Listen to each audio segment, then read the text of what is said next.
கடவுள் என்னும் முதலாளி கண்டெடுத்த தொழிலாளி விவசாயி விவசாயி.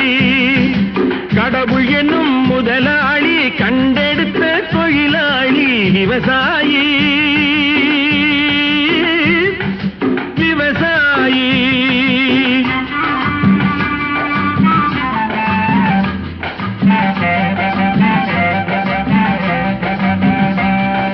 முன்னேற்ற பாதையிலே மனச வைத்து முழு மூச்சாய் அதற்காக தினம் உழைத்து மண்ணிலே முத்தெடுத்து பிறர் வாழ மண்ணிலே முத்தெடுத்து பிறர் வாழ வழங்கும் குணமுடையோன் விவசாயி விவசாயி.